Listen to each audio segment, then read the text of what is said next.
welcome to the Forest Brothers podcast. You know what it is? Best pod in the whole wide world. We know you believe us, listener. We know you believe us. And today is a very, very special episode. A very exciting episode. We hope you're ready. So buckle up, sit up, whatever. You're gonna enjoy this one because today we're joined by a very, very special guest. But before I get there, let me say hello to my two brothers here, Nkosi and Samson. And then we'll introduce our amazing guest today who will be giving us some great, just giving us a lot. Let me just say giving us a lot today. And we're so ready for it. It is the amazing Tapiwa. But let me let the two brothers say hi and then we'll give our guest a very proper introduction. So over to you, Nkosi, and then to Samson, and then over to you, Tapiwa. Thank you for the platform, Mr. Mutta. I'd like to greet you, Mr. Mutta, greet you, Samson, and our lovely guest here from all the way from Eswatini, as they affectionately call it now, Tapiwa. Great to have you here. The First Brothers podcast is very excited to have you here as you share what I call the three E's. You here to enlighten, entertain, and educate our masses. I think those are the critical things that we need to touch on upon here today. So, listener, hope you look forward to the show. I don't know if you're as excited as I am currently. Dear listener, welcome to the Forest Brothers podcast. I am joined here with my two brothers. Hello, Maury, Mongoro. Great to be here with you guys. And like the two brothers said, great to have you here, Tapiwa. I am excited to get into today. I think it's going to be a very interesting and important episode. And I really look forward to what you have to say. And I also like the fact that you share a connection with both of my brothers here. Your name is from Zim, but you hail from Eswatini. So that's very interesting. And I hope here, and you're also out here living in the US. So I'm keen to see what interesting perspectives you provide today on the pod. Without further ado, dear listener, let us get into it. And to get us started, and here we are, Tapiwa. So, Tapiwa, I'll let you have the floor. Introduce yourself to the listeners. Talk about who you are so they know what you're about, and we'll jump straight in. So, the floor is yours. Thank you so much, guys, for having me. I really do appreciate being on this podcast and giving me a platform to just share my views on important topics that are currently facing the world. I am a UWC student like my brothers here with me today. So I think that's an intrinsic value that we all share. So I'm so grateful for you guys hosting me and having this platform. I am from Eswatini, a country in Swaziland. I am currently in Chicago pursuing my undergraduate degree in politics and legal studies. I am very excited about this podcast. Very exciting indeed. So, listener, so today what we're going to center on is the trans experience in Africa and in the United States from an African herself. So this is a very interesting and nuanced conversation that we're going to start. So, you know what? I was actually speaking to someone earlier, and I personally have to say that I have not had many opportunities to speak or just, have a long conversation with a trans person in general, let alone someone from Africa who's also trans. So this for me is a first, and I am very ready to learn today. And I feel like that's probably the same for a lot of our listeners out there. So yeah, buckle up. But to begin here, listeners, I think we have to discuss just the issue of pronouns and just to get that, just to understand each other as well. So Tapiwa, just let the listeners know, which pronouns do you prefer? Do you like even being asked what your pronouns are? So please let us know, what do you prefer here? Thank you for that question. So I'm a transgender woman, emphasis on woman. Trans is just my experience of my own personal womanhood. So my pronouns are she, her, and hers. I think on the pronoun topic, I do have a bit of an ick a little bit, because I think for someone that has, not had an easy transition, I think for me to go through the struggle of transitioning in Africa, which is our main central topic today, I think all the struggle that I went through, only to be asked, "What are you?" After all of that, kind of a slap in the face. But I do understand with how current things are, with the U.S. and trying to allow greater freedom and recognition of different genders and identities. I understand how it is important, and it is a current thing that we have to learn to adopt, I guess. But yeah, she, her, and hers. Thank you. Thank you. Yeah, awesome. So, like just and to kickstart things here. For some people out there also don't really understand what being transgender means. There are people out there who really don't know what that is. So we just want to let the people know. So what is it? What does it mean to you to be transgender? What does that mean to you? And what does it mean? So just for the people out there who may not have a big understanding on what it actually means and stuff like that, and also just for your own personal, what does it mean to you personally, to be transgender, and in your journey, what has that meant for you? Thank you for that. I think that is a very important question as well. I think each individual who goes through a transition has their own, I guess, definition of what being trans means to them. But I think there is a general foundation that each of us, an intrinsic, aspect that each of us go through. Transition is to transition. It's to change from one thing to another. And trans woman or transgender is the transition of one's gender from their biological sex to the gender that they identify with. So me as a trans woman, I was born male, grew up male, and I transitioned. I transitioned socially at, I think, 17, and then medically when I was 19, but that is because of external influences such as my society, my family, me being from Africa, not having as much support and exposure to what it is. Hence, my transition was a little bit late.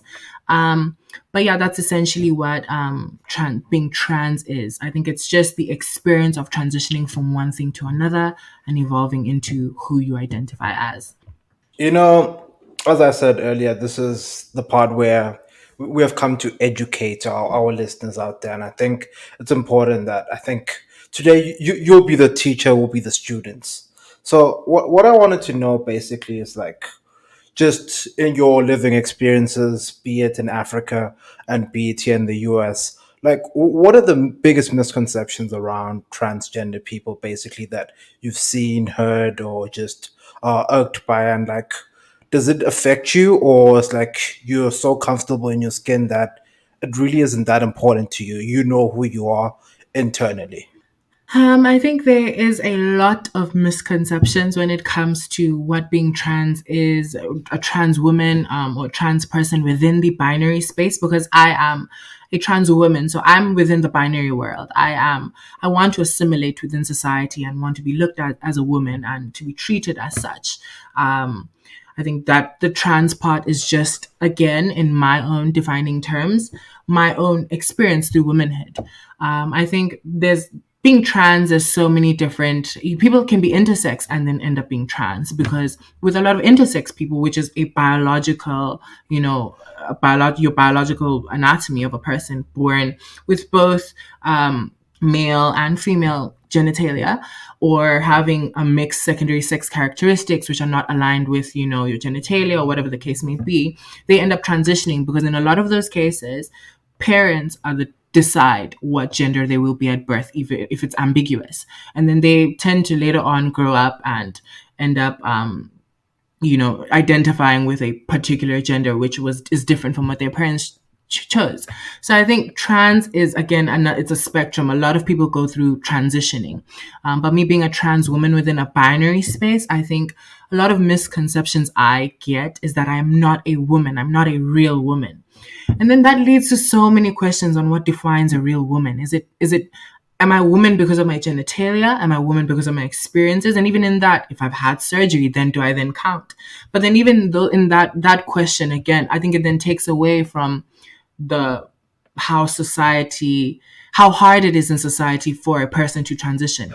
If me being trans or being deemed a woman and my identity as a trans woman being accepted, I have to have gone through surgeries.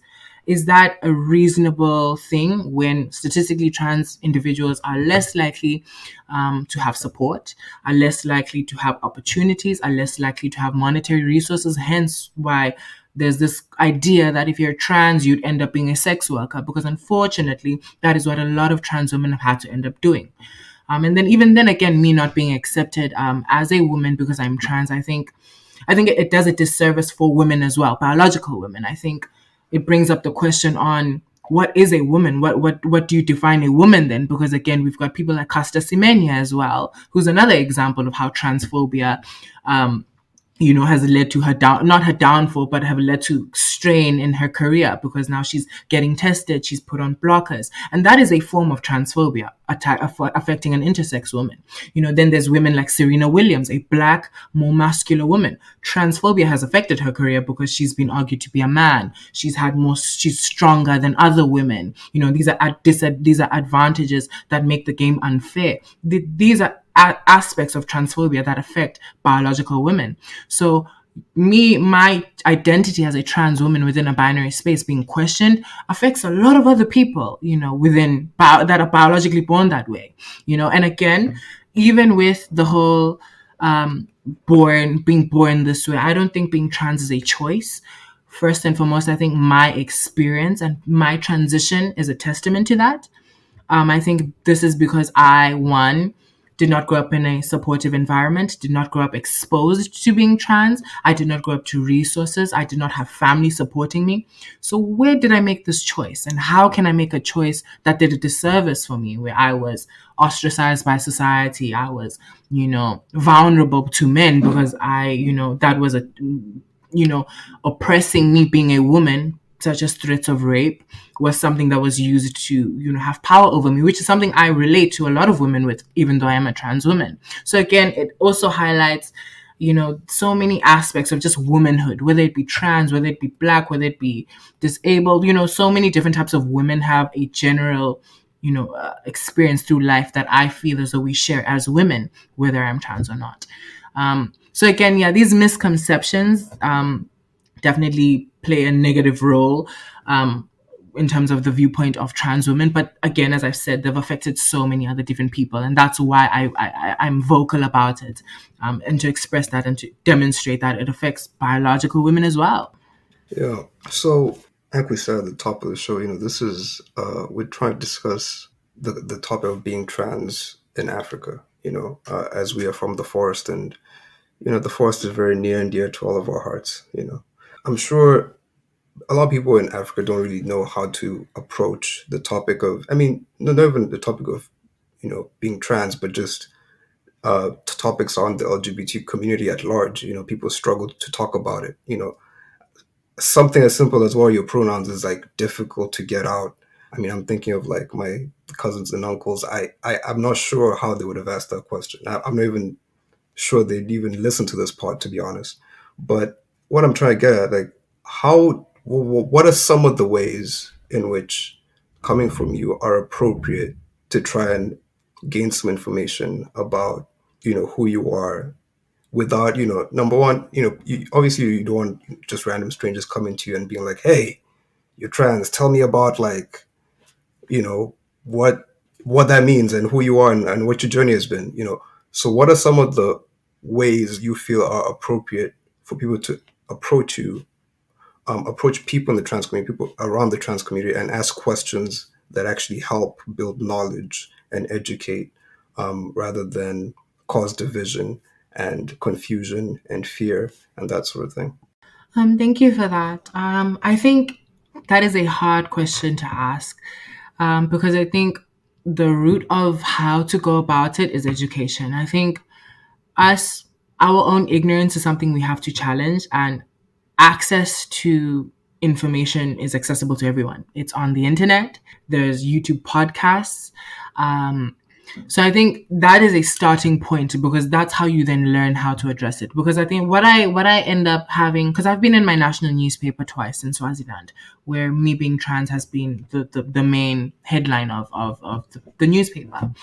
And then people will come and ask questions, but the questions are not of wanting to learn, but it's more of curiosity of now what this means. And again, my transition and how my body has changed is not anyone's business. I think that's the one main thing that we need to. My privacy of my body and my entitlement over my body is something that has to be respected before anything. I mean, I think that's something people tend to miss. So I think I think it starts with the education point. And I think you also mentioned something about Africa and how people can deal, how people will be more exposed. I think I can tackle that in two different ways. So one, with me, my family were not the most supportive, but I think through my experience and through living with me and through seeing my transition and seeing how happy I was and seeing how much I achieved academically, in terms of my life, socially, I think they saw that this is who you are. So I think that kind of motivated them to just accept me, because again, and also I think also, unfortunately, but this whole pretty privilege thing is a thing. Even within the trans community, we call it being passable. So how passable you are, how well you assimilate within that binary role within society. For me, a woman, how well I look as a woman, how I present myself as a woman, how I carry myself as a woman. So all of these factors, I think, for me personally, may have influenced how my society accepted me. Because after I transitioned, I really didn't have much issues.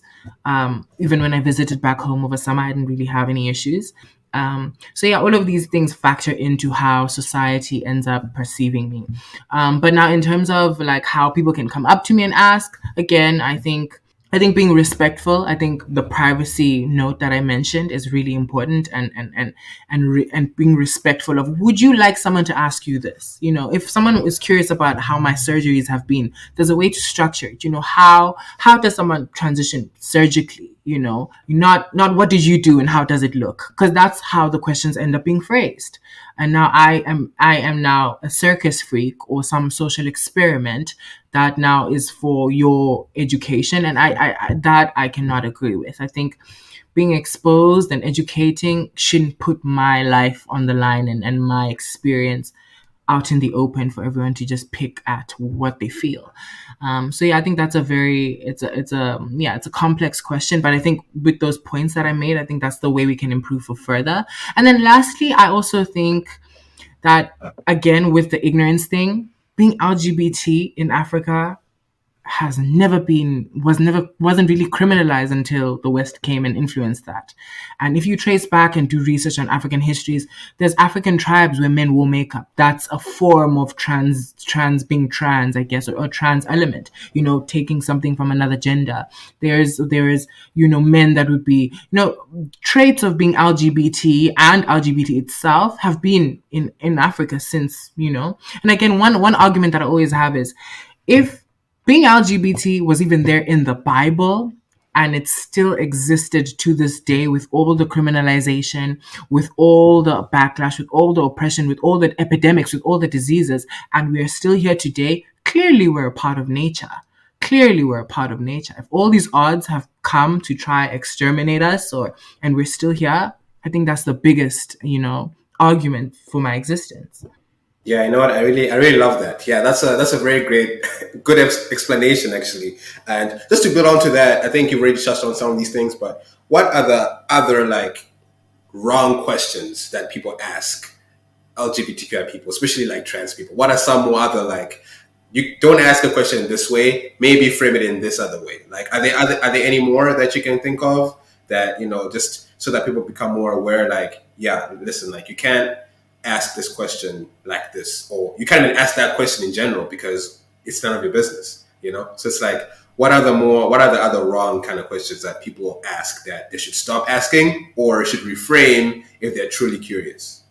I think a lot of them have to deal with one's anatomy and sex, and I think that is something no one will ask anyone. I don't think anyone will go ask a random stranger, how do you have sex, or who penetrates, or how are you penetrated, or what is your body like, or what. I think those questions, again, just have to deal with. I think those are just a general thing that you don't ask anyone that. I don't think anyone is especially that you don't know and have that relationship with, that you're comfortable talking about those specific things, I don't think anyone would go. And again, that's again, it goes back to respecting me as a human, as a woman, as a trans woman, whatever it may be, but just respecting me as an individual and sharing a space with you. Not that the questions you would be comfortable with yourself can be asked with me. I think that's a general thing. But yeah, I goes down all of the private, intimate stuff. I think those need not to be asked. If you want to ask them, I think again, the internet is, a lot of people, most people have access to that. But if you want a personal account on it, I think structuring it, how has, like a question, have you had bottom surgery? I think, how has the process of surgery been for you in your experience? And then that's where I would be able to either rephrase it, I'd be able to answer you in a third person lens and not have to say, I did this, mine was like this. It gives it an open space for me to answer the question where I don't feel pressured to disclose anything of myself, but I can educate you. So I think having open-ended questions in how you structure them and not directing it at the person, I think is the best way to go about trying to inform yourself, personally with someone. So, on this podcast, we've had quite a number of people share like their experiences abroad and back in Africa. And we've also shared quite extensively in the last year or so, like just our different experiences of being abroad and just being back home. And could you just, I think you touched on it briefly, but could you please just like share with us like your experiences on like being back home and being here from like just the general life perspective as a whole, like not just all the stuff that you're doing within like the space, but also like outside everything, like society, education, and all the things, your interests and kind of things like that. Yeah, that is a great question. I think me leaving Africa was kind of a breath of fresh air because, again, the US does have more hope, more opportunity, more exposure, particularly to people like myself who are trans. So it was definitely a breath of fresh air. I think being home for me during the IB process, I think that was very hard. I think, again, not having any access to any resources, not having anyone to talk to, not having anyone to like understand the situation that I'm going through. And also like in social settings as well. I think, again, people knew who I was. So coming to the US and people not knowing who I am, not seeing my transition, not seeing me before my transition. Because I think also biases come from that. Like if you see me growing up, I think then you have a whole different, you digest the fact that I'm trans harder or differently as compared to someone who just didn't know and now knows that I'm trans. So yeah, dealing with all of that. So I think coming to the US, I've been able to interact with more people, have more discussion. I've been accepted more, I guess, coming to the US. Again, that's just because of how the overall, Western world is in terms of these things. They are more open, as compared to Africa. So I think all of that, and it does give a lot of trans people more hope. I think, again, me being within the field that I am in terms of, my career, in terms of politics and legal studies, I think the US and the Western world has more opportunity for me, because if I wanted to be in politics in Africa, that would be a no-go. I would have no space to tackle politics in Africa because I am, just because of the fact that I'm trans. So it definitely was a breath of fresh air and new light, I guess, to new opportunities and new hope. Yeah, in terms of experiences, I think, yeah, just being socially more accepted, more inviting. I think even romantically, I think, again, here people are they're less afraid because, again, there's more exposure and there's more awareness and there's people have interacted more. So romantically, it's shifted from now just being always a secret to now people being openly okay with So I think that was another shift that I had to now, that was happy about, but now I had to, digest that I'm not a secret anymore. So I think me coming to the US definitely did open a lot of my own realization and validation of my self-worth and who I am as a woman of trans experience. I think that's another way to phrase being trans. I'm a woman, and my experience of woman, my womanhood is transitioning, a woman of trans experience. So yeah. Just to quickly add on to that, I know when you moved from Swaziland to America, you went to Iowa first, and then now you are in Chicago. So I know those are also like two different worlds altogether. I mean, it's like they're separated by 3 hours drive, but Chicago is more like, for example, there's a larger population of Black people. It's more metropolitan as compared to, a small town in Iowa, for example. So I'm just also curious as to know when you first got to Iowa and now the differences in that. And then after that, let's also just talk about because I know you transferred from Iowa to Chicago. So I just saw like so for the international students out there who also don't know the transfer process, because I know it's hard for a lot of people. And sometimes you hate the school you're at because I mean also I was in Iowa and I was like I need to get out of here. But and then I went to DC and I was saved. But I know for like you know that was not easy until I had to graduate in Iowa, and of course then I went to work in DC and stuff. But generally, a lot of international students feel a little like scared to transfer because you don't know if your scholarship is going to move with you, credits, all that stuff. So that's the second piece. But so the first piece is what has been different for you between Iowa and Chicago, and like if there is any, and then how was it to transfer as an international student from Iowa to Chicago? Yeah. So yeah, it's that's definitely an important thing to note that I did start out in Iowa, which is a red state, very Republican, very white, very farmer, very Midwest.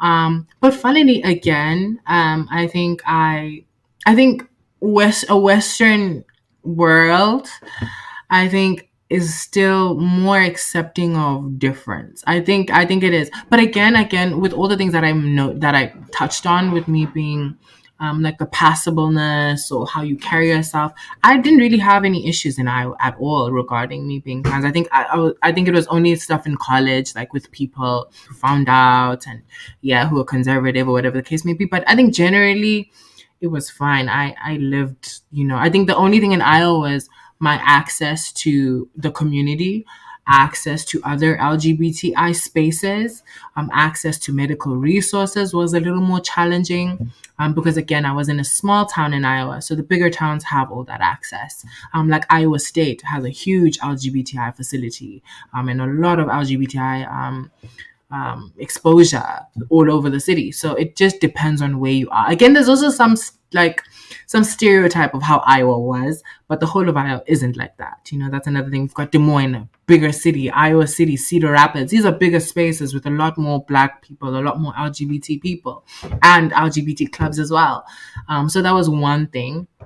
And then moving to Chicago, of course, a completely different in a sense that there's more access to these things, there's more exposure to these things, people are more familiar with these things. I have access to more people that share similar experiences through a transition. So being from Africa as well, more organizations that deal with these things, there's more areas in terms of work recruitment that have diverse, inclusive requirements, that they have diversity requirements on their applications and all of these different things. So there's definitely a great opportunity in Chicago. So moving here was definitely a better decision for me and my transition. And then on your second question regarding me just being a trans student and how that process was, I will definitely say it is not easy for anyone. It is definitely a daunting experience. One, for just the mere fact that you're going into a new environment, and especially because I transferred in my sophomore year. It's a new environment. I'm nearing my senior year. Everyone is, get your life together. You need to start having a plan, So transferring while you're now trying to figure out a plan is so scary. I think the process as well, because these schools love UWC students because we do give them a large proportion of their money that they make from our scholarships. So schools will make it difficult. And also again, this whole idea of the main purpose of why Shelby Davis had these schools was, the integration of, international communities within these smaller American areas. That's why most of the schools in the UWC list are in like more rural areas, not as many big city schools, because his main purpose was integration all over. So yeah, they do make it harder because especially if you're diverse and LGBT as well, because they want that exposure in their communities. But again, having a legitimate reason, I think I was lucky that medical and in terms of my career, those are two main legitimate reasons that they could not ignore because it would be a challenge in terms of continuing my academic and career, and medical transition in Iowa. So those were factors that allowed me to transition smoothly. I mean, to transfer schools smoothly. But yeah, it is a little bit of you do have to go through UWC liaison. You do have to I think I would always say reach out to the school, because the school that you're trying to transfer to can also help you. They can, give you, like I had another friend who also transferred and they paid for her flights, even though the school kicked her out one day and then she transferred the next day because the school was so willing to have her. So reaching out to the school, making that connection to the transfer recruitment officer, and they really do help facilitate the transfer process. And then again, formulating a real, like a plausible reason for your transfer. I think also like when you speak to a UWC liaison at your school, I had a layout of what I can achieve here and what I can achieve there, and the comparison and all the issues that me being in Iowa will have a negative effect on me trying to attain these goals. And she was convinced off the bat. Again, she saw my struggle in Iowa regarding medical and in terms of stress over career wise. She saw it, because even trying to find who would give me an internship, and my legal documents. It is because coming from the country that I come in, me being trans will always be something that will be on my legal documents. Any employer will know this, because again, the country I come from, I cannot legally change my documents. So again, that's something to consider as well, which she completely understood off the bat, that it would impede, how I go about attaining internships and possibly a career, especially with the Republican state that I was in. So I think all of these things factor into how you should go about transferring schools. But it's definitely attainable and you can definitely do it. I did, so you can. All right, so just sticking with the career conversation here for a second, you did mention you are studying politics, and I think it's fair to assume that you probably go to grad school, maybe law school, in future. Personally, I don't know about the brothers here, but I do not know many people from the forest who have come to the States and pursued politics. And I I'm interested to know what that looks like. I know of a few Kenyan politicians who did. They came here, to the States, studied politics, and immediately went back and worked back home. I know a few who like worked here for a little bit, helped some campaigns, and then they went back. So I wanted to know from your perspective, what do you think the next steps of your career gonna be? Are you gonna? I mean, is it grad school, law school, law school? I mean, grad school then law school. Working for some campaigns here, going back home, starting the revolution. I did not just say that, but what are the next steps in your career?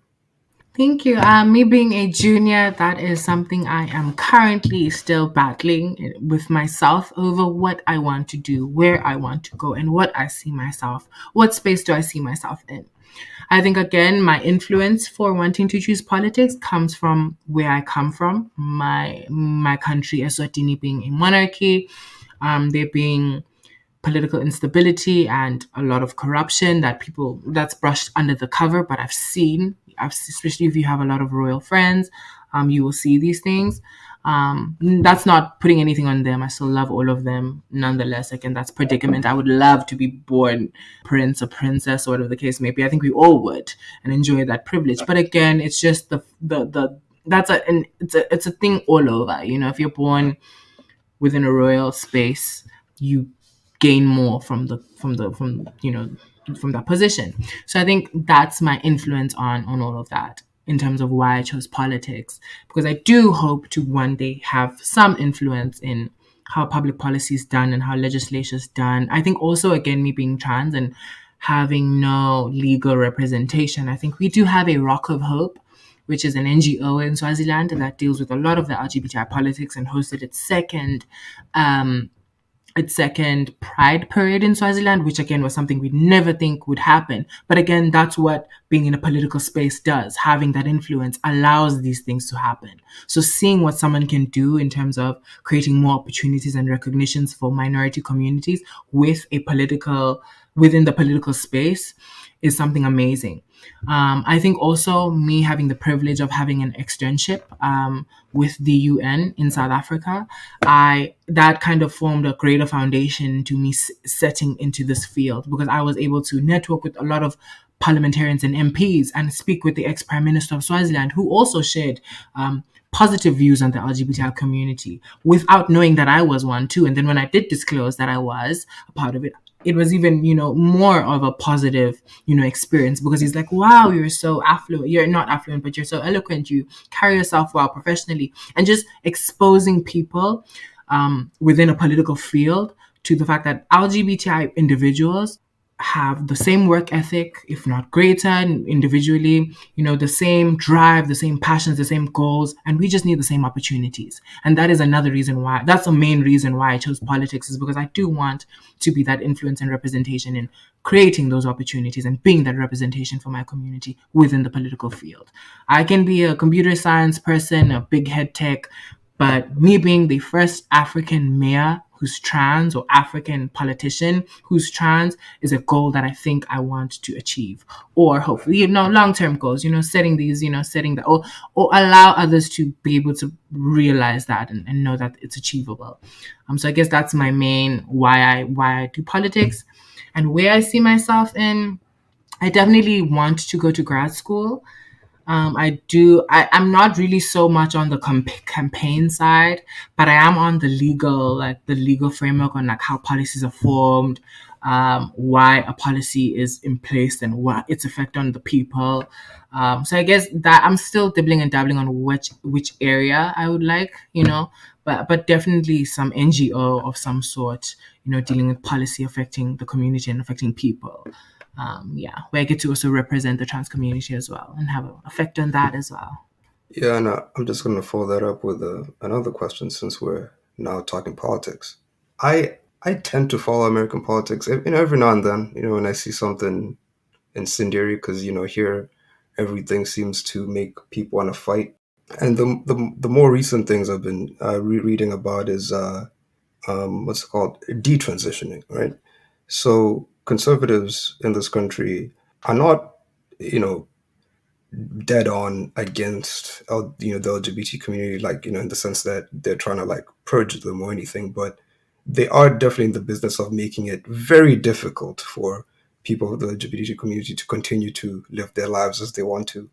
And what they've been doing recently is taking very prominent trans influencers who have chosen to detransition, who have spoken out about transitioning, and kind of use them as like the poster people and be like, hey, look at these people. These are a cautionary tale of why we should limit, the amount of people who transition, and why we should put all these things in place and make it difficult. And I just wanted to gauge what your opinion is on that topic, especially among conservatives in this country. Yeah, I think that is definitely a very, very important question. I think it affects me and my transition. Again, it affects how people view my transition. They invalidate it because of these experiences that, oh no, maybe you'll choose. I think that's one thing I always heard, that, no, just wait until you're older. Maybe it will be my whole life. Because again, I have had like elements of me being trans have been there since I was a kid. So this was something my parents knew. My mother knew when I later came out as trans. She did say, "Oh well, yeah, I kind of knew." And looking back at all my old albums is something you can see. So you can see like gender ambiguity even in a society that is very patriarchal and men is this machaha invota mfati, the separation between women and men is so apparent and you live it every day. It was still there. So yeah, I think with the detransitioning, I think that's something that's very serious. um I think I think it's been used negatively, unfortunately, because I think with anything, it's never going to be perfect. There's always going to be, and especially in the U.S. because of how liberal it is and how there's a lot of policies that allow it to happen easier. There's more accessibility. There's more exposure. Also, this glamorization a little bit, which I've seen has influenced a little bit of parents who like more push children in that direction, which is not the case all the time, and I'm not trying to say that at all. But all of these things will lead to increase in detransitioning. I think for me, from my experience coming from Africa with no resources, my transition is validated in that sense that I am a trans woman and I transitioned and I started my transition socially with no support whatsoever. So I'm valid in that sense that I chose to rather die than to not live my truth. And that is I think that ultimatum is what validates my transition. But yeah, with all, I think again why I'm interested in policy and law and the legal aspects of it is again in terms of the trans bracket. What policies work best, what policies have issues, and I think that's where I hope to have an influence in the long term, in terms of my long term goals in my career in politics. Because I think transitioning being too lax in some places has also led to greater detransitioning. I think also the influence of gender fluidity has added to a lot of people detransitioning.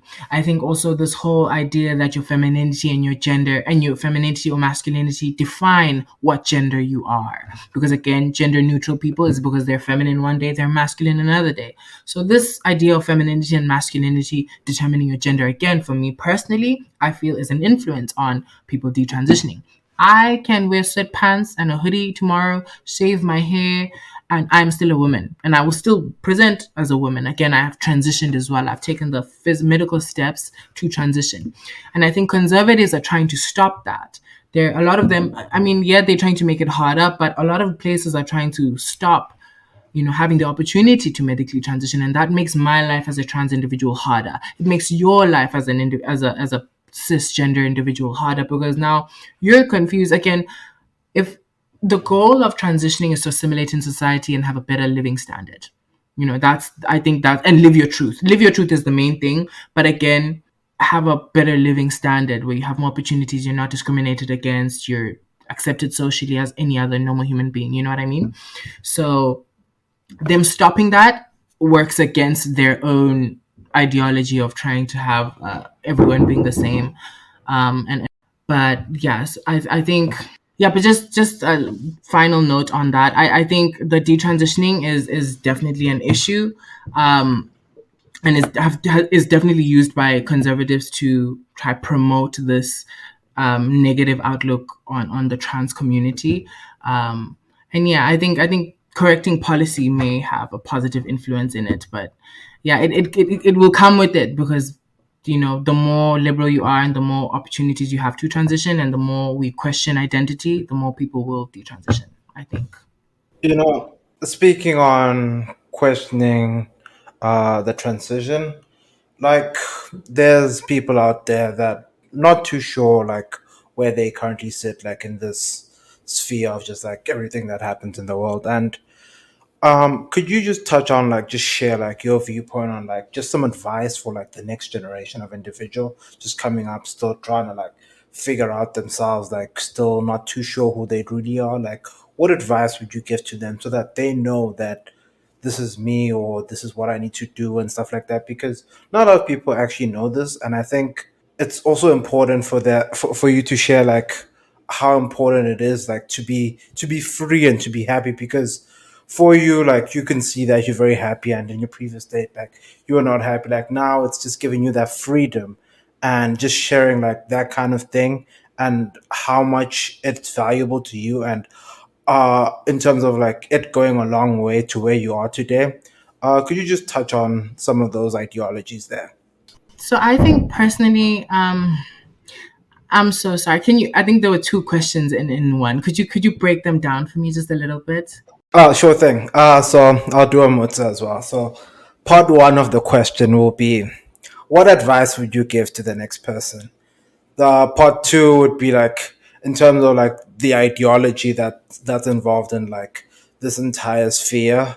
As like how much freedom does it give you once you've gone down this journey to be able to be where you are today? So I think a little advice that I would give to other people maybe questioning their gender identity, or or just LGBT again, because again, my transition came in phases. I lived as a cis man at one point, I lived as a gay man at one point, I lived as a bisexual person at one point. So mine has gone through phases. I will say it's phases because the phase ends, and now I've reached my end where this is who I am. And again, I had to go through those phases because of the fact that I had no exposure to society, no one who was trans. My society was against me, so at some point I had to just live a lie and live the best way that I could to, while being trans behind closed doors. Like I remember a little story, but I remember like I'd go play soccer with the boys and then come back home and dress up in my mom's clothes. So stuff like that. But yeah, I would really say do a lot of soul searching. I think do a lot of research. I think I had to really research what it means to be trans, look at the surgeries, because again, these things are on the internet. You can literally see how surgeries are done. Look at the experiences of trans individuals and really question yourself. Can I live? Am I comfortable living like this? Again, one little thing that I like to always say is I didn't choose to be trans. I accepted my transition because at one point, I was very much against being trans. I was very much against wearing any dresses. I was very comfortable living as a gay boy. But then that was again my own internal conflict, which I knew about. I knew I had an internal conflict. So I had to accept who I was. And that came gradually to where I am now. And then the second question on how I guess my me moving to the US, I guess possibly was a positive, how it's made it easier. And again, I think all of that stems down to more access to resources, more access to accepting people, greater ability to socialize and be seen as a human being as compared to being seen as some, abnormal thing as a lot of people have to experience in Africa, because there's just not much, even if there is exposure. Because again, even in Swaziland, we had a prominent LGBTI individual named Frankie, who was the first person I saw who I guess gender fluid in a sense, a man that would wear feminine clothing and, be public and open about it, even if people were discriminatory against him. So yeah, that exposure, even though people are exposed to it, I think we need more political exposure, and I think that's what makes the US and me moving to a more accepting space easier, because there is that more exposure. But yeah, hope that answers the question. Yeah, thank you so much for that. This has really been very very interesting. So, you know what, we're gonna let you ask us questions too, in case you have any questions for us. As gentlemen here, we're also learning, and for the wider listeners, like just maybe we'll answer for them or whatever it is. But I just have just a quick question that I wanted to ask before we even get into that. We look at the Wade family, right? Dwayne Wade, Gabrielle Union, and Zaya, and like there's been like a lot of discourse about whether Zaya's too young to be transitioning. I think the mom was not happy about it, but you've really seen how Dwayne and Gabrielle Union have like given as much support for Zaya as possible. Like, this is who she is, this is who they are. You know what? This is what we're doing, and they've really been strong in that. And I just want to hear from you. Is like, do you wish that more parents would be like that, or how do you view the Wade family situation? And I guess in a wider context, like, what are some ways that you think that even African parents and I mean, me and these boys, we're probably gonna be parents very soon too. Like give us a couple of years. So, or who knows? Maybe we're parents already. You never know these things. But anyway, I just want to say, like, to people who are like gonna be expecting parents, or people who are parents who are like in the 50s and just different parental stages in life, like, how would you want them to be more supportive, or like how would you want them to be more accepting for children, or their children that are, you know, dealing with these things, like thinking about themselves, thinking who they are, and all that kind of stuff. Like, should they emulate Dwayne and Gary Union? Is there more that Dwayne and Gary can do? Stuff like that. So I just curious about that little, just that in general. Like, what are your thoughts on that, and how can people do better, especially in Africa, because it's still like very up and up in Africa. It's not where it's supposed to be yet. But what can you say should be happening for people, for a younger version of you to say, I'm growing up in a society that accepts me no matter what I choose? So what are your thoughts on that? So I think I would like to start it off by saying, looking back, I do think if I did have support and society that was accepting, I think I would have transitioned medically and socially earlier. I think it would have done a greater service for me in terms of my future, in terms of me living as an adult now, and how I'm accepted and how I can weave through adulthood. I think me transitioning earlier definitely would have helped that. Again, access with jobs, legal transitioning, medical transitioning. I think me transitioning earlier would have been such a benefit for me, and I really do wish I had that privilege, because it is a privilege having supportive parents in a society that is supportive. I think that in terms of the Gabrielle Union and the Dwayne and the Wade man and their daughter Zaya, I think they've handled it so well. I think two things that we want to note is one, the support. They have not forced anything. They've just let their daughter be. And I think the legal constraints in terms of when to access surgery is important for two reasons. One, are you sure? Because it is a lifelong process. And two, that surgery may have complications that may have lifelong complications. So the surgery isn't even like this. You may have lifelong complications. The healing is gruesome.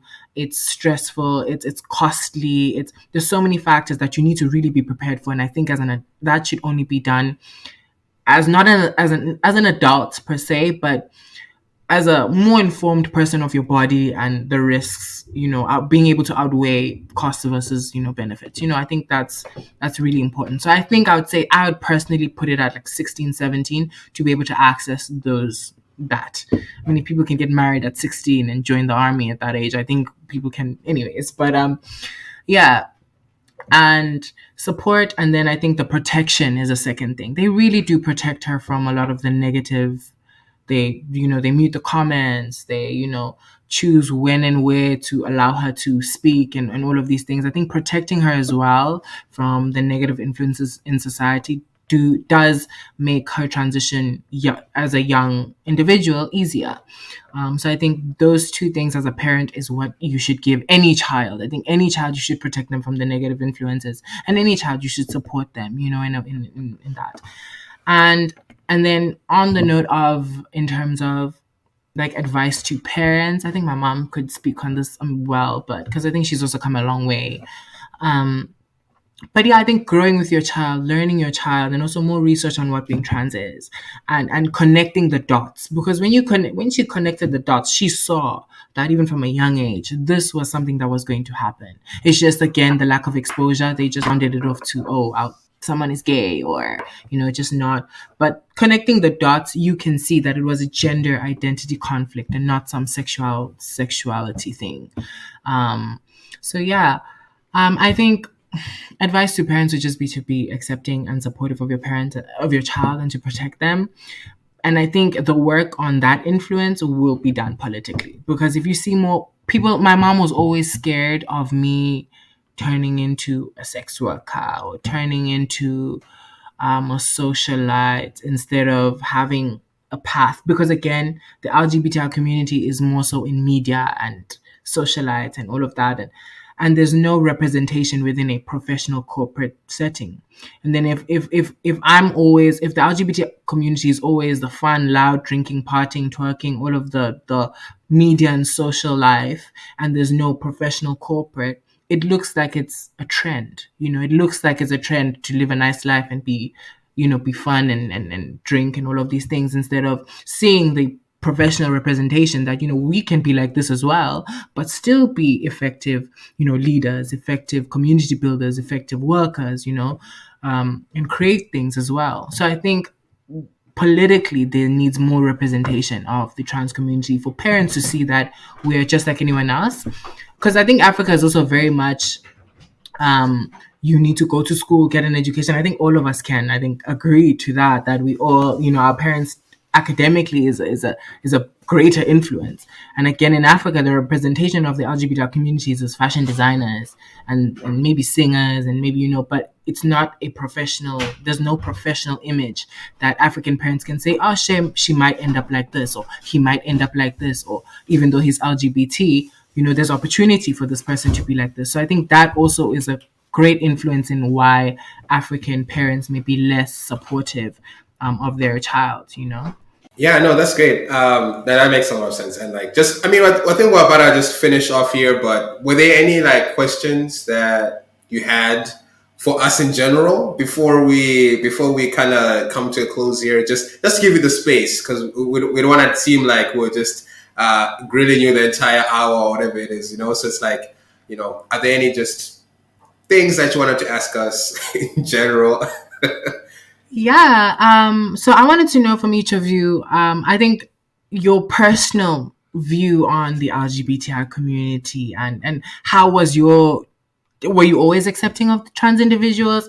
What made you be more accepting? Are you not? If not, why is that? What were your conflicting views on the LGBTI community? Do you still have any conflicting views? Just open dialogue, I think, yeah, I'm curious on you guys' perspective as well. I think I can start there. I'd say I wasn't always accepting of the LGBTQ the community. I was brought up in a very Christian household, and it was so strange. I mean, strange now thinking back, because I remember I would still like think of like a 16-year-old person, right? I would still get guilty, like on a Sunday, on like after church, like if I had done something which I knew was wrong on Saturday or Friday, whether it be hang out with some girls where I shouldn't be, or watching something I shouldn't be, or overindulging in some way, like I would like think about it on like have a proper 2 hour reflection on Sunday, thinking about like, yo, where's my life headed? I need to repent, like type of thing, and actually repent. So yeah, I used to, I was not a supportive person. Um, I don't think I ever aired my views because I was a very quiet individual. But I think what made me slowly change my views was number one, learning about racism. Because in learning about racism and the history of it, I eventually came to the conclusion that being concerned with how someone else lives, or how what it means for someone else to be happy and content, is none of your business, and it's like an individual journey that everyone's on. And by extension, that allowed me to be able to be more accepting of people, of the LGBTQ in the community, and more understanding, just by reading more and stuff, and also being exposed to more people. Um, so yeah, that's what I'd say. But yeah, it was definitely like, I think once I came to like the realization, it was one of those things where it's like, wow, like that, like that's what I like. That was me. Like, and it's like it's one of those things where like it's unbelievable like now, but yeah, that was very much my reality. Like I was very about the Bible and all that, 10 Commandments and all that. So yeah. So for me, like, I kind of agree with what my brother Samson had just mentioned here. As to where you grow up essentially defines your initial ideas on certain things, because we grew up in a community where, to us at the time, it was very foreign to us, and like the general perception, media, parents shunned it. And it was only over time, once we started to learn more about it, the education aspect. I think that's the most important one. Like once you start to educate people about it, then they start to be more accepting of it because now they know what it is. As they say, every story has two sides. Like the ones once you actually learn about how it works and stuff like that, you gain a perspective and you're more accepting of it. Like this is someone's life, this is someone's well-being, this is like their happiness. Like for me, at the end of the day, it's like I want people to be happy, and if for them they're very happy with this, this is them, and I'm accepting of that. It's just that we're painted with this idea from an African perspective that some of these things shouldn't be accepted because of all the bad rep it gets. But over time, like as I mentioned, like once you actually learn about it and actually know like how it works, what it means to people and stuff like that, I think it opens up your mind to many different things. Like some of the things that we've actually learned in the last 20 years, like when we were 6, 7, we could never have thought of. So I think that's where I'd say like I currently sit with like this entire topic. Yeah, and just for me, it's been really interesting actually because I did grow up in Zimbabwe, and we all know how Zim is, especially concerning the LGBTQI community, right? It's like to be that in Zim is somewhat like a death wish, right? And that's a lot of places in Africa. So of course, like there's that beating it into you as you grow up, especially in the church. Like, yeah, this is bad. This, that, and that, and that. But I've always kind of had, I think, an accepting heart, and I don't want to make it seem like, oh, it's never like a thing, because when you're growing up in a society and people are saying, that thing in high school where you say to a guy, like your friends, like, oh man, I love you, but no homo, that kind of thing. It's like it's a part of thing. It's like a thing where you kind of grew up saying that stuff, and you never really like thought about it. But I think for me, what's always been important, I think, and I've realized this as I've grown older and older, because even when I look back in primary school and, we had a kid who was like a bit more effeminate. I wasn't sure if he was gay or if it was gonna whatever, but we do grow around, like there are effeminate men in Africa. There's that, right? Well, not even like a part of the community, but they're shunned for whatever reason. So no one will play with this kid on the playground. And I was friends with him, right? Like I didn't have an issue because it's like, this is a nice person. So I think thinking about all those things for me, it's like, at the end of the day, are you a good person? Do you treat others well? Do you treat me well? Are you rude? Are you whatever? It's like at the core of who you are you a decent person? If you are and you're happy, by all means, like I don't care what else. What you do privately is like no business of mine. I think that's always kind of been my rule of thumb. And as we said before in the previous pod, like like when we started, like I've not been exposed to many trans people in Africa, even in the USA. Like I've had some experiences, but I've never had like a solid chat, right? So I think I still have a lot of room to grow in that area, just like understanding more. I've done actually, like I love watching Queer Eye because that show, like that has actually opened my eyes a lot to a lot of things I had no idea. Like just even the whole transitioning thing and like just conversations. Watching shows like Queer Eye really helps. So and I can I like the show. I sit through it and I watch and I eat and everything. So that's also been helpful for me in a sense. And I think I definitely still have a lot more growth to do. And conversations like this today have been very helpful in the sense that now I think I have a wider understanding, and hopefully our listeners will too. And there's more out there. And I like what you're saying, that if you actually have questions, YouTube is available. Resources are there. You don't have to be going out to seek a trans person to find out about stuff. Literally just like go on YouTube, instead of don't listen to the balcony mix, watch a video about what's, just what is this? You have the time. So people can't pretend like they don't. So yeah, I think that's kind of just been my journey. But for the most part, like, like as long as you have fun together and you're good, and I have no reason not to treat you like I would treat anyone else. That's kind of always been my ethos. But yeah.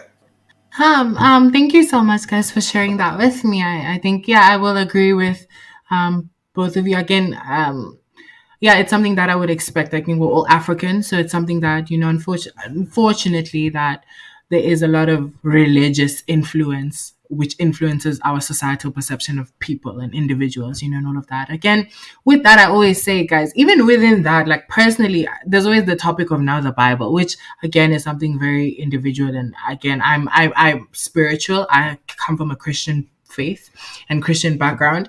But I think I touched on this a little earlier. I think prior to the podcast, is that if we have been in the Bible since the beginning, and all the oppression and all the epidemics and all of these things, our existence is natural. And then even with even within biblical scriptures, again, I don't want to be interpreting for anyone, and that's not my role, that's not my right to. But even in that sense, like, have we looked into how the word homosexual came about? Was it really in the Bible? How did they change the Latin term to the Greek term to English? Have we see whenever someone has an issue with an LGBTI person and their main motivation for that is religion, I always ask, have you done the research on your religion for that? Have we looked at the context, how things were? Because even in the Bible, even in the olden days, women were not supposed to wear pants. So is that now a sin now? So how come? And I think even with the Bible shows that people evolve. There's a First and New Testament. And of course, now there's not going to be a third testament, of course, made up. But I think even just with that example of the First and Second Testament should show that the world will evolve. And I think that's what a lot of African communities that are so ingrained in religion don't look at. They don't look at the foundation, the main teachings that we can take from these things, like evolving, things will become accepted. And even in that whole Sodom and Gomorrah, people always refer back to that, and it's hilarious to me, because even that was rape. That was rape, and that was lust. And even in a cisgender heteronormative world, that is wrong. It's just in that situation they use the homosexual example. But that is still wrong, regardless of what. So even that, people don't take away that aspect from that story. Rape and lust is wrong, regardless of what sex you are. They just looked at the main thing of men just attacking men again, which is influenced on patriarchy, because no man wants to be, again, even context wise. So but again, that's just my little take on, because that's something that all of you noted, that religious was an influence in how you felt. And then secondly, I think Mota, you said something about how you've never interacted, not never interacted, but you haven't really had conversations with a trans person in person. And that brings up another issue that we've always been dealing with this trans stealth thing, which is trans individuals that assimilate into, because I know you have, even in Swaziland, there's so many that you just wouldn't know, because they've transitioned or assimilated in society so well, because they don't want to deal with the discrimination or the biases that come and can jeopardize their opportunities if people find out. So they live in stealth, which is not disclosing that they're trans. And this will lead into my follow-up question, because again, society not being so accepting and us ending up looking like a circus freak has pushed a lot of us to live in stealth. And that brings into a large topic of within relations, because of course heterosexual men will be attracted to me, and I date heterosexual men, or what. And so in that situation, would you this is another question to all of you, and how you would handle it. You don't have to answer, it's a personal question, but if you did meet someone at a bar, which is how all of us end up meeting someone, and a beautiful woman, and you don't know she's trans, do you want the first thing for her to say, as men, as straight men, do you want the first thing she says to be, "Hi, my name is da da da and I'm trans"? Is that how you want to? Is that how you think she should handle that situation, or should she handle it like any other normal person? Talk to you, have a conversation. If you ask for the number because you're clearly interested in this physical person that you're talking to, give you the number, and before things progress into an intimate space, have the conversation about being trans. From straight cis men, I'm curious on your perspective on that, because that's another huge topic, especially within Black men, that we have with trans women and their attraction to trans women, which is them attracted to women. But now, when do we disclose? And again, preference is understandable. People can have a preference not to want to date or be intimate with someone who is trans because of biological or whatever the case may be. But yeah, I'm curious on you guys' perspective on that. That is something I have been thinking about recently, especially so I've been using Twitter from the start of this year, actually sometime last year. Um, and what I started noticing is that a lot of people who are openly trans on Twitter will have a little TS or like have the flag or like have some sort of like announcing to the world they're trans. Um, so like for example, if they have a feminine looking or masculine looking, like face or appearance, they will have and like a feminine name, they will have that trans little thing in there, which which I think is weird because that's not how ideally people should be interacting in the world. Like I don't go around announcing I'm a man. I just show up. Um, so yeah, but at the same time, when you talk about people living in stealth, for American listeners, I know people call it being DL. Down low or whatever it is. So I I think that's also like I think that's like a society thing. I think people because people haven't gone to the point where they're are fully okay with the LGBTQI community. Maybe they are okay with them from a distance, but like interacting with them, as in me as a person interacting with a gay man, lesbian woman, trans person, like I am not comfortable with that yet. I'm not comfortable with the world seeing them, interacting with them. I will rather have that happen, behind the scenes, behind closed doors. And I would rather, someone who's trans announce it because I'm not comfortable. But I think if people were able to like resolve those issues within themselves, that really wouldn't be an issue. And you wouldn't be asking yourself, like, would you rather Omen announce it or not announce it? Because for me, I don't think you need to announce your identity in every room you walk in. I feel like that's a little demeaning because it kind of it reminds me of I'm not sure if you guys have seen the movie Easy A, starring Emma Stone, came out 2007. But basically, she lied about having sex with someone. She was outed for it, spread around the school, and then she put a little A on her chest to kind of mark her as a whore type of thing. And I feel like announcing yourself kind of has that same kind of thing where it's like you are marking yourself, you're like tagging yourself like you're some animal, and like people need to know this thing about you wherever you go. Which I feel like, yeah, it's not like we're people first and everything else next, and having that sort of thing is just a little demeaning for me. Samson, you raised a very important word there, the word demeaning, because I think for me, I would certainly agree with everything you just said, because then it creates that idea that now you're supposed to walk in the bar with trans women on your forehead, and then everyone sees that, and then people shun you because of it, and that shouldn't be the case. Like that, as you mentioned, like that should be a conversation that people have post whatever has happened at the club in terms of like conversation wise, so that you're more free and you can tell them about that whole situation basically. And it kind of like just touches on like some of the question you just follow-up question you just had here, and like how men should handle it. I'd say, in my opinion, it's very difficult to say because men have made different views, and it wouldn't be as straightforward. Like I can have a narrative on like how we should handle it, how society should handle it, but maybe 90 to 95% of the world wouldn't handle it that way. So for me personally, I would say it's a bit difficult for me to openly say like how they should handle it. Maybe my brothers here have a better viewpoint on that.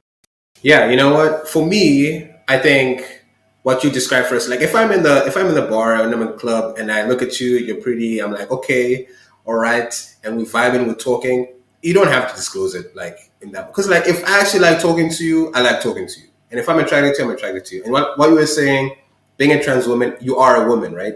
So I think a lot of men at the end of the day, they're like, oh, if I like a trans person, does that make me gay? And like, there's that stigma around it or whatever. But no, if like you like what if you like her, you like her. Like that's it's natural. Like that's how it is. And then maybe when things are like progressing and that's when you like that disclose can happen. Like if you're about to like move to the next level, like, oh, by the way, I'm a trans person, and you know, then that information can come out like, okay, like how we're gonna move forward here. Like, yeah, you know what? If you're a guy and you like the vibe, by all means, like you figure it out. You know, it's not like it's the end of the world. Like if you like if you like what's going on, keep going at it. You know, and for you, if you like, you know what, if you're a guy out there and like, you know what, I don't know if this works for me, you can still say, I did enjoy getting to know you, but I don't know if this will work for me. Because, I mean, dating at the end of the day is dating, right? Not even heterosexual relationships don't work out all the time. People have their own things. So it's not like, you know, whatever. So you can still be respectful in the way that, that's how I would say it. And I think that's how it should be for everybody. You can still be like respectful about it. Like, hey, listen, like, I actually like you. Maybe we can be homies if you want to be. I actually like chatting with you, but I don't know if I can do this. Like, if I can move to the next step with you. And I think I think it should be okay, but because at the end of the day, you have your preferences. But if you feel like, yo, listen, I like it, let's go, let's keep it pushing, I'm with you, bet you keep it's like, it reminds me of that scene in Atlanta when they're in jail. I don't know if you guys have watched that scene where like they're both in the men's cell and this guy is saying, oh, my girl's here, like, and everyone's looking at her like, bro, I think that's a dude, bro, or something. And then he was like convinced. He was like, no, what are you talking about? Until it was just like a scene I thought was quite interesting. But generally, if you're vibing in the club, vibe out. There's no need to like feel weird about it, and you can have a conversation. And if things are about to move forward, maybe that's when you can disclose like, yo, this is the situation, and then y'all move forward with that. But that's how I would tackle it personally. Wait, Tapio, just before we move on to you though, I also have a follow up to that. Like, I think the same sort of rules that apply to like, you know, if you're a guy listening to this, like when you're having relations with a girl, you do realize that like that interaction can stop at any point because you both have agency. You know, like you can both say no at any point, and the same kind of goes here. You know, like if you are with a girl and you know just because you kissed her at the club doesn't mean that you're going to have sex with her at the end of the night. You know, like at any point in time both of you can say no and step away, and that's perfectly fine. I think people just have this strange misconception, and I think it's part of the reason why rape culture has persisted for so long, that the tiniest bit of like interaction between genders or sexes or you know anything that's like sexual, like the tiniest bit means like, oh, we're going all the way, you know, type of thing, where it's just like, no, like decisions gotta be made, man. Like every 10 minutes you gotta make a decision, you know. So yeah, that's another thing I think. Thank you on what you just said. Like again, I think this feeds into what I've been saying. I think this whole podcast is that transphobia kind of affects biological women as well. This whole notion of, you know, I need to have being trans on my forehead is because you've already sexualized me.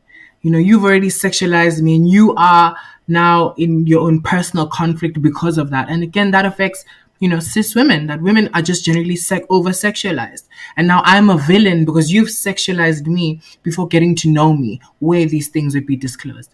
And again, just another last example on this, because again, this is something that is a really big thing within the Black community, Black men particularly, which affects trans women, you know, affecting trans women, is that when to disclose and why, you know, again, I really agree with me being trans, because trans is just part of my journey. Again, it's my experience through my own version of womanhood. It's not who I am. When I introduce myself, I don't say I am a trans. I say I'm a trans woman or I'm a woman of trans experience. So I love the points that you made, Samson, on it. But again, even this whole thing of preference, again, you know, I don't like to make this relation to like someone who's living with a long-term STD or a long-term sickness, you know, which you may not have the preference to, you know, or not be able to be involved in or date someone with that. For example, if someone has HIV, God forbid, or whatever the case may be. I know a lot of advocates, especially within the LGBTI community, but even then, like I feel like it's the same respect, like your respect of privacy, and for these things to be disclosed in a private, you know, personal conversation that you have. Because as much as you may not have a preference to date someone who may be positive, you know, that is something important that you need to know. But is it something that they should, you know, be broadcast on your first interaction? So again, these are the relations that I always make to when men say disclose, that like before I say hi, disclose. And yeah, so I really do appreciate all your your standpoints on that. And yeah, great answers. Thank you. No, thank you for asking us that. Those can be hard questions to answer, especially like on a public platform because, it's yeah. So thank you for asking that, and we hope that people will take away people will have. I think at the end of the day, people will take away what they take away, right? But as long as you stay true to yourself and you answer truthfully, like that's all you can do at the end of the day. But Tapiwa, it's been great to have you. I think we have to wrap up the episode because I know our listeners out there have things to do and stuff, so we don't want to like make it too long. But obviously, we can talk for hours. And I think we'll probably have you back, honestly, because there's so much more that there is to talk about, and we do not want it to end here. So just get ready. You'll get more messages like, yo, where you at? When are you coming on the pod?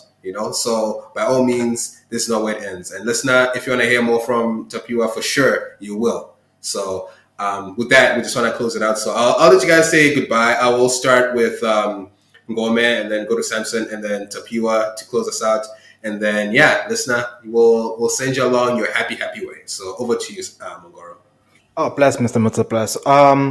Firstly, I'd like to thank Tapiwa here for coming to grace us with the presence here at the Forest Brothers podcast. I think today school was in session. I think we learned quite a bit. I think I can speak for the listeners out there, and I can certainly speak for my two brothers here on just the enlightenment aspect was very critical today, and you've shared some valuable insights that maybe we knew, maybe we didn't know. I can safely say I didn't know. I think that was the most important thing to actually learn, because we live in a society where we need to learn about new things. And I think this was like a huge one. And thank you for taking the time in your busy schedule to come join us here and actually share your experiences with us coming from the forest, as they mentioned earlier. Eswatini or another fellow Swazi here. Happy to see. So, but yeah, thanks for taking the time. I'd also like to say thank you to my two brothers here, Mr. Masanga as well as Mr. Mutsa. And listen, it's been a great one. Enjoy the rest of the week. Dear listener, it's been another great episode of the Forest Brothers podcast. I would like to thank my two brothers, Maury, Mangoro. Always great doing the pod with you guys. Tapiwa, it has been lovely having you here for your full debut for Forest Brothers FC. During the next FA Cup break or international break, you will for sure get another call up to join the squad, and we'll discuss many more topics, I'm sure. Yeah, it's been wonderful, and I can't wait for future episodes, future endeavors, and thank you for giving us the time and allowing us to have such important conversations on our platform. It really does mean a lot, and I'm sure our listeners appreciate that too. With that being said, thank you, and dear listener, we will catch you on the next one. Thank you so much, guys. I really do appreciate you guys for having me and making me feel comfortable to share vulnerable aspects of myself and my life as a trans woman. Thank you for being open, and thank you, listeners. I hope that you have learned something today, and hopefully I'll catch you next time. Please view and share this. Thank you. Indeed, listener. Please do view and share. We'll be on Insta. We'll be everywhere. We'll be everywhere. So don't forget about that. Tell your friends. Tell your friends. Tell your friends. And when we release the episode, we'll also expect you to release it to all your friends because we also need eyes and ears. Since you're an official Fresh Brothers ambassador now, we'll be sending the merch very soon. So with that, listener, thank you so much, and we'll catch you on the next one. Peace out.